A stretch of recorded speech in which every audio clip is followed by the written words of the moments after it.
Shalom, shalom, glorieux enfants de Dieu. Je vous salue dans le glorieux nom de notre Seigneur Jésus-Christ. Soyez demeurés bénis, soyez présents.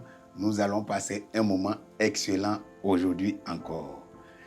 Nous avions vu la semaine dernière pourquoi la nouvelle alliance.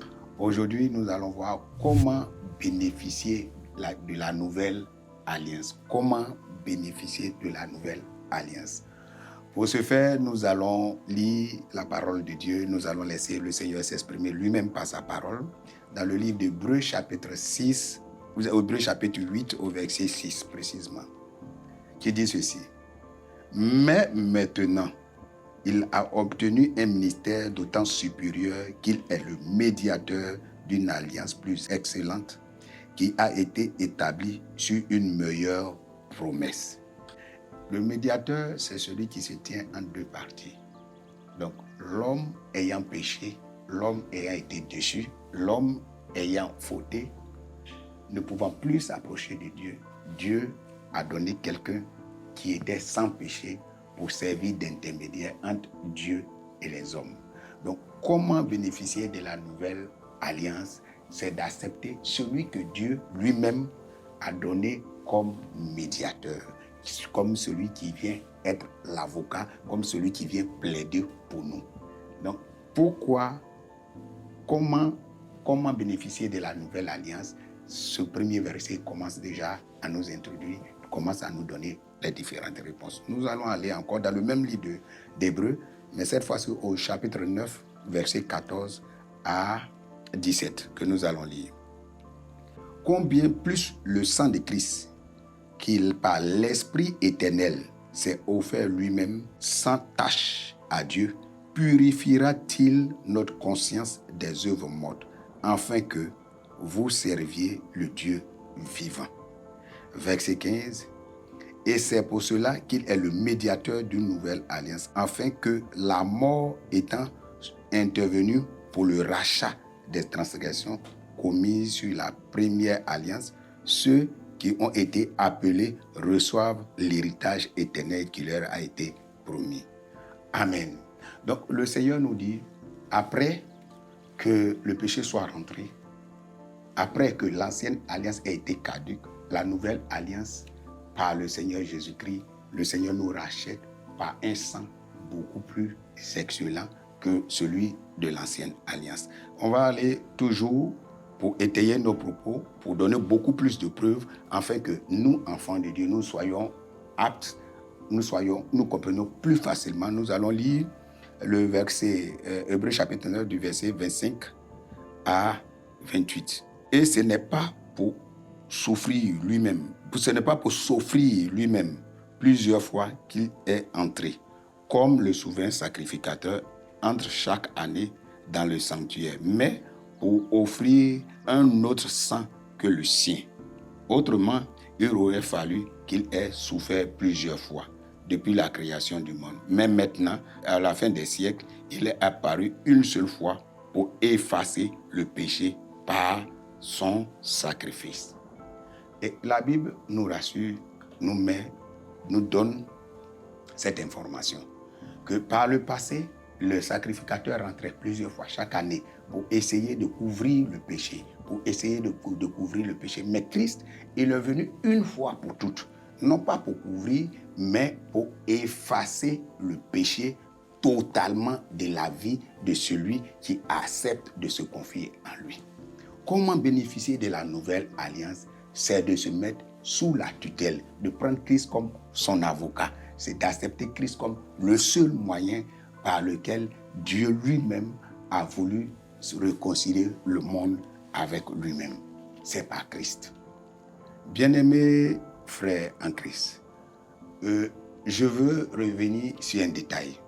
La Bible nous dit dans le livre d'Hébreux que Christ a servi, Moïse a servi dans la maison de Dieu comme serviteur et Christ a servi dans la maison de Dieu comme fils. Et donc, comment bénéficier de la nouvelle alliance? C'est être fils de Dieu. Et Dieu nous y a aidés. Dans le livre de Jean chapitre 1 au verset 12, Dieu nous dit, celui qui accepte la parole de Dieu, la parole qui a été faite chair. Celui qui accepte Christ devient automatiquement enfant de Dieu. Et nous avons vu par l'exemple que je viens de prendre dans le livre d'Hébreux chapitre 3, que Moïse a servi dans la maison de Dieu, mais comme serviteur. Et Christ a servi dans la maison de Dieu comme fils. Le fait d'être fils, c'est que tu t'introduis dans la nouvelle alliance, puisque Dieu l'a dit tantôt dans l'autre enseignement, que Dieu, dans la nouvelle alliance, traite avec une famille. Dieu est le Père et il a ses enfants. Donc personne ne peut être dans la nouvelle alliance sans être enfant de Dieu, sans être né de nouveau, sans être circoncis, sans être né de nouveau. La nouvelle naissance, donc, c'est d'accepter Christ comme Seigneur et Sauveur. Comment bénéficier de la nouvelle alliance? C'est d'accepter Christ comme Seigneur et Sauveur. Bien-aimés, très chers frères, très chers auditeurs, il n'y a aucun autre moyen que celui-là. L'ancienne alliance est caduque, elle est passée. La nouvelle alliance, c'est l'alliance qui est là présentement comme, comment je le dirais pour la Côte d'Ivoire, nous sommes ici ivoiriens, c'est notre constitution. Donc la nouvelle alliance est la constitution des chrétiens, mais la constitution actuelle, pas l'ancienne constitution. Dans nos États, nous avons des constitutions que nous changeons. Nous pouvons les changer. On dit une autre constitution et nous venons voter et l'accepter. Mais lui, pour Dieu, la constitution que Dieu a mis, la nouvelle alliance, c'est Dieu lui-même qui a voté. Ce ne sont pas des hommes qui ont voté. Il a décidé et il nous a fait venir son Fils. La Bible nous dit que Dieu nous prouve son amour parce que lorsque nous étions encore des pécheurs, Christ est venu mourir à la croix pour nous. Donc se mettre sous l'autorité de Christ, prendre Christ comme notre souverain avocat, prendre Christ comme notre Seigneur et notre Sauveur, c'est le seul moyen de bénéficier de la nouvelle alliance. Bien-aimés, très chers auditeurs, nous savons aujourd'hui, nous savons dès maintenant l'importance de la nouvelle alliance et comment en bénéficier.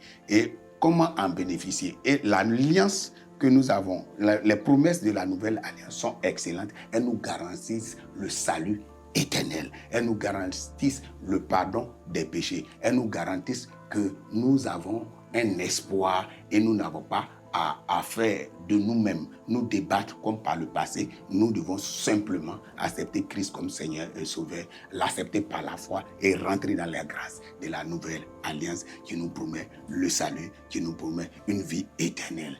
Nous allons prier pour que nous la saisissions, cette nouvelle alliance qui nous a été donnée, que nous la saisissions. Seigneur, nous prions au nom puissant de Jésus pour tes enfants, ceux qui t'ont accepté comme Seigneur et Sauveur. Nous prions pour qu'ils puissent demeurer dans cette alliance-là, sans faillir, sans se détourner ni à gauche ni à droite. Nous voulons prier aussi pour les nouvelles personnes, ceux même qui ne te connaissent pas, mais qui viennent d'entendre ce message. Seigneur, continue ce que tu as commencé avec eux, que leur cœur soit gagné à toi. Seigneur, Dieu de grâce, que ta faveur imméritée soit le partage où ils sont. Merci Seigneur de nous avoir fait grâce de cette nouvelle alliance qui par elle nous établit comme enfants de Dieu, héritiers de Dieu.